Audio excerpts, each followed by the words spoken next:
नमस्कार दोस्तों, स्वागत करते हैं आपका एक बार फिर से एस न्यूज पर। जी हाँ दोस्तों, आज हम बात करने वाले हैं उत्तर प्रदेश विधानसभा चुनाव के ओपिनियन पोल के बारे में। इसी के साथ उत्तर प्रदेश में आने वाले विधानसभा चुनाव में कौन सी पार्टी बन रही है सबसे बड़ी, कौन पार्टी मारेगी बाजी, किसके सर सजेगा ताज, किसको लगेगी निराशा हाथ। इसी के साथ उत्तर प्रदेश चुनाव की 20 बड़ी खबरें ब्रेकिंग न्यूज हेडलाइन न्यूज के तहत निकल के आ रही है और इसमें आपको बताया जाएगा कि उत्तर प्रदेश में इस बार किसके पक्ष में होने जा रहा है उत्तर प्रदेश विधानसभा चुनाव। तो दोस्तों, सबसे पहले बात कर लेते हैं उत्तर प्रदेश में बीजेपी की पहली लिस्ट से समाजवादी पार्टी को लगा बड़ा झटका। जानिए ओबीसी एस को कितने टिकट है। तो दोस्तों, यहाँ पर बात कर लेते हैं समाजवादी पार्टी की ओर से पिछड़ा विरोधी होने के लगाए जा रहे आरोप की धारा को कूद करने के लिए भारतीय जनता पार्टी ने शनिवार को मंडल राजनीति का एक अलग खाका पेश करते हुए 107 उम्मीदवारों की पहली सूची में सर्वाधिक पिछड़ों को प्रदान किया है। साथ ही पश्चिमी उत्तर प्रदेश में विरोधी दलों के गठबंधन की काट के लिए जाट नेताओं पर भरपूर भरोसा जताया गया है। सपा ने पश्चिमी उत्तर प्रदेश में राष्ट्रीय लोकदल रालोद के साथ गठबंधन किया है। केंद्रीय मंत्री एवं बीजेपी के उत्तर प्रदेश के चुनाव प्रभारी धर्मेंद्र प्रधान ने बीजेपी के 107 उम्मीदवारों की पहली सूची जारी की है। तो यहाँ पर देख रहे हैं बीजेपी ने सामान्य सीट से भी दलित को बनाया उम्मीदवार। सूत्रों के मुताबिक पार्टी ने 16 जाटों सहित 44 अन्य पिछड़े वर्ग यानी ओबीसी के उम्मीदवारों पर भरोसा जताया है। पार्टी ने अगड़ी जाति के 43 और अनुसूचित जनजाति के 19 नेताओं को टिकट दिया है। उम्मीदवारों के नाम की घोषणा के दौरान प्रधान ने इस बात पर जोर दिया कि बीजेपी ने एक सामान्य सीट भी दलित को अपना उम्मीदवार बनाया है। बीजेपी द्वारा मुख्यमंत्री योगी आदित्यनाथ को अयोध्या से उम्मीदवार बनाए जाने की चर्चा थी, लेकिन पार्टी ने उन्हें गोरखपुर से चुनाव मैदान में उतारा जा रहा है। जी हाँ दोस्तों, आपको बता दें कि अयोध्या नहीं गोरखपुर से योगी लड़ेंगे विधानसभा चुनाव। बीजेपी का फैसला या योगी की इच्छा का सम्मान। जी हाँ दोस्तों, बड़ी खबर निकल के आ रही है। योगी आदित्यनाथ समेत पार्टी के कई दिग्गज नेताओं को भाजपा विधानसभा के चुनावी मैदान में उतारेगी। पार्टी के इस फैसले की जानकारी सामने आते ही योगी की विधानसभा सीट को लेकर चर्चा शुरू हो गई। योगी 2017 में मुख्यमंत्री बनने से पहले लगातार 5 बार गोरखपुर से लोकसभा चुनाव जीत चुके थे, लेकिन उन्होंने इससे पहले कभी भी विधानसभा चुनाव नहीं लड़ा था। इसके बाद पार्टी की तरफ से इस तरह की खबरें सामने आने लगी कि भाजपा के नेता यह चाहते हैं कि योगी आदित्यनाथ अपना पहला विधानसभा चुनाव अयोध्या से लड़े।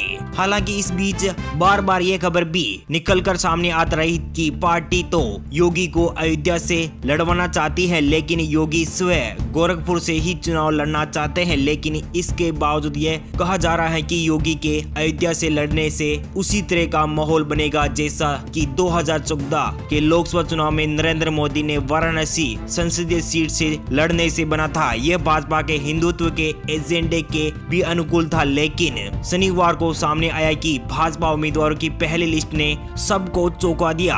अनुमान के मुताबिक भाजपा ने पहले और दूसरे चरण के उम्मीदवारों के साथ साथ मुख्यमंत्री योगी आदित्यनाथ और उप मुख्यमंत्री केशव प्रसाद मौर्य के उम्मीदवारों की घोषणा भी की है। मौर्य को तो सिरातू से ही उम्मीदवार बनाया गया, लेकिन योगी आदित्यनाथ को अयोध्या से नहीं बल्कि गोरखपुर शहर से चुनाव मैदान में उतारने का ऐलान किया है। यूपी में बीजेपी प्रचंड बहुमत से सरकार बनाएगी। गोरखपुर टिकट मिलने के बाद बोले योगी आदित्यनाथ। गोरखपुर से टिकट देने के लिए भारतीय जनता पार्टी के नेतृत्व को धन्यवाद देते हुए मुख्यमंत्री योगी आदित्यनाथ ने शनिवार को कहा कि उत्तर प्रदेश में पार्टी प्रचंड बहुमत से सरकार बनाएगी। आसान उत्तर प्रदेश विधानसभा चुनाव के मद्देनजर भाजपा ने शनिवार को दिल्ली में 107 उम्मीदवारों की घोषणा कर दी है। मुख्यमंत्री योगी आदित्यनाथ गोरखपुर शहर से चुनाव लड़ने के, जबकि उप मुख्यमंत्री केशव प्रसाद मौर्य कौशाम्बी जिले की सिराथू सीट से चुनाव मैदान में है। भाजपा की सूची जारी होने के कुछ घंटे बाद गोरखपुर के लिए मेडिकल कॉलेज में कोरोना महामारी की तैयारियों का जायजा लेने के बाद पत्रकारों से बातचीत में अपनी पहली प्रतिक्रिया के रूप में योगी ने कहा, मैं प्रधानमंत्री नरेंद्र मोदी और राष्ट्रीय अध्यक्ष जेपी नड्डा और संसदीय बोर्ड का आभारी हूं, जिन्होंने मुझे गोरखपुर से भाजपा का प्रत्याशी बनाया है। गोरखपुर की जनता, कार्यकर्ता तथा अपने सभी वर्तमान और पूर्व जनप्रतिनिधियों एवं पदाधिकारियों के सहयोग से भाजपा प्रदेश में प्रचंड बहुमत की सरकार बनाएगी। यूपी चुनाव, जी हां दोस्तों, वही बड़ी खबर निकल के आ रही है। चुनाव आयोग ने कोविड नियमों के उल्लंघन को लेकर सपा को नोटिस जारी किया है। जी हां दोस्तों, कोविड-19 के नियमों के उल्लंघन करते हुए अपने लखनऊ कार्यक्रम में वर्चुअल रैली के नाम से एक सार्वजनिक सभा आयोजित करने को लेकर समाजवादी पार्टी को चुनाव आयोग ने शनिवार को एक नोटिस जारी करते हुए उत्तर प्रदेश विधानसभा चुनाव से पहले सपा के शुक्रवार के कार्यक्रम का जिक्र करते हुए नोटिस में कहा कि उपलब्ध सामग्री और विषयों में जानकारी निर्देशों पर विचार करने के बाद चुनाव आयोग ने पार्टी को इस उल्लंघन के बारे में अपना रुख स्पष्ट करने का एक मौका देने का फैसला किया है। सपा महासचिव को भेजे गए नोटिस में कहा कि आपका स्पष्टीकरण नोटिस प्राप्त करने के 24 घंटे के अंदर आयोग के पास पहुंचना चाहिए, जिसमें नाकाम रहने पर आयोग आपको सूचित किए गए बगैर विषय में उपयुक्त फैसला लेगा। समाजवादी पार्टी कार्यालय पर शनिवार को फोर्स लगा दी। यहां जुटने वाली भीड़ को हटाया गया और आसपास की दुकानों को भी कुछ समय के लिए बंद कराई गई। और गौरतलब है कि सपा कार्यालय पर शुक्रवार को जुटी भीड़ की वजह से गौतमपल्ली थाना अध्यक्ष को निलंबित कर दिया गया था। ऐसे में शनिवार को इस क्षेत्र में पुलिस पूरी तरह से सक्रिय दिखी। इसी बीच सपा कार्यालय के गेट पर कोविड का पालन नहीं करने के संबंध में नोटिस भी चिपकाई गई। वहीं बड़ी खबर निकल के आ रही है। दूसरे दलों से नेताओं की एंट्री के बाद अखिलेश के सामने नई चुनौतियां, सपाई दावेदारों की बड़ी मुश्किलें। उत्तर प्रदेश विधानसभा चुनाव के ठीक पहले दूसरे दलों से समाजवादी पार्टी में शामिल हो रहे प्रमुख नेताओं की बढ़ रही संख्या से पार्टी में टिकट के लिए पहले से मौजूद दावेदार अपने राजनीतिक भविष्य को लेकर आशंकित हैं। शुक्रवार को स्वामी प्रसाद मौर्य सहित 2 पूर्व मंत्री और 6 विधायक भारतीय जनता पार्टी छोड़कर सपा में शामिल हुए। यह माना जा रहा है कि इनमें से ज्यादातर ने सपा के टिकट पर चुनाव लड़ने के इरादे से दल बदल किया है, जिससे सपा प्रमुख अखिलेश यादव के सामने उम्मीदवारों के संयोजन की बड़ी चुनौती खड़ी हो चुकी है। स्वामी प्रसाद मौर्य कुशीनगर जिले की पडरौना सीट से विधानसभा सदस्य हैं, जहां उनके समायोजन से सपा नेतृत्व को मुश्किल नहीं है, लेकिन सूत्रों का कहना है कि मौर्य अपने पुत्र उत्कर्ष मौर्य को रायबरेली जिले की उचारी सीट से चुनाव लड़ाना चाहते हैं। उत्कर्ष मौर्य 2017 में भारतीय जनता पार्टी के टिकट पर उचार विधानसभा क्षेत्र से चुनाव लड़े थे, लेकिन समाजवादी पार्टी के मनोज कुमार पांडे ने उन्हें पराजित कर दिया था। पांडे ने 2012 में बहुजन समाजवादी पार्टी से उम्मीदवारों के उत्कर्ष मौर्य को ही चुनाव में हराया था। साल 2012 से 2017 के अखिलेश यादव के नेतृत्व वाली सरकार में कैबिनेट मंत्री रहे मनोज कुमार पांडे एक प्रमुख चेहरा है, जबकि मौर्य अति पिछड़ा जाति से आते हैं। दोस्तों, वही बड़ी खबर निकल के आ रही है। समाजवादी पार्टी विधायक नासिर हसन गिरफ्तार, 14 दिन की न्यायिक हिरासत में। उत्तर प्रदेश में कैराना विधानसभा क्षेत्र से समाजवादी पार्टी के विधायक नासिर हसन को एक विशेष अदालत ने शनिवार को 14 दिन की न्यायिक हिरासत में भेज दिया।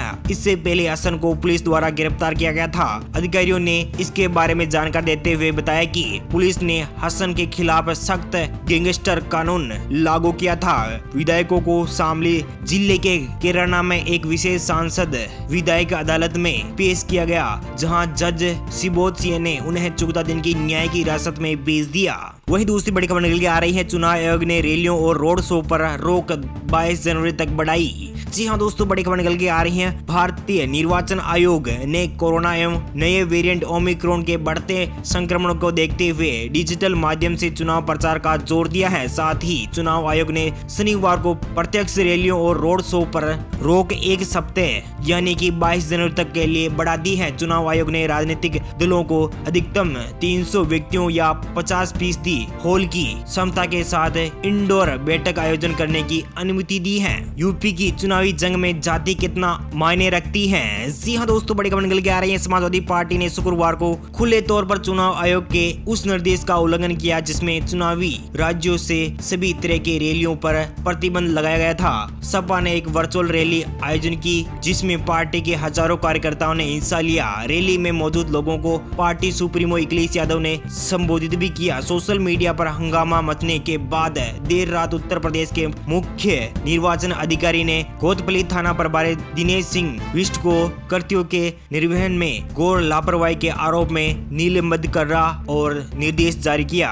समाजवादी पार्टी पहले जैसी नहीं रही, अखिलेश यादव को दलितों की जरूरत नहीं, चंद्रशेखर आजाद।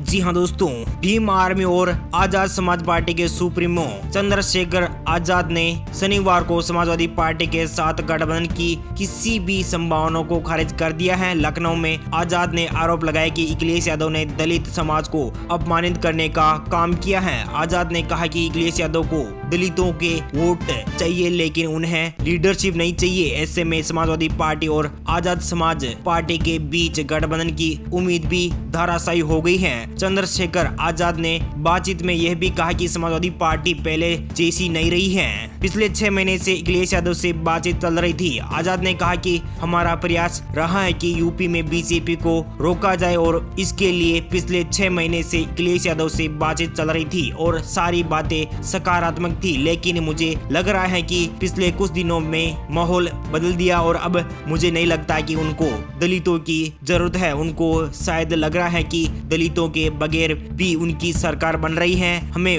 जिस उम्मीदवार की अपेक्षा थी वह नहीं मिली, इसलिए हमने प्रस्ताव को अस्वीकार कर दिया। मेरे लिए विधायक या मंत्री बनना कोई मुद्दा नहीं है और मैं आनंद के लिए हूँ।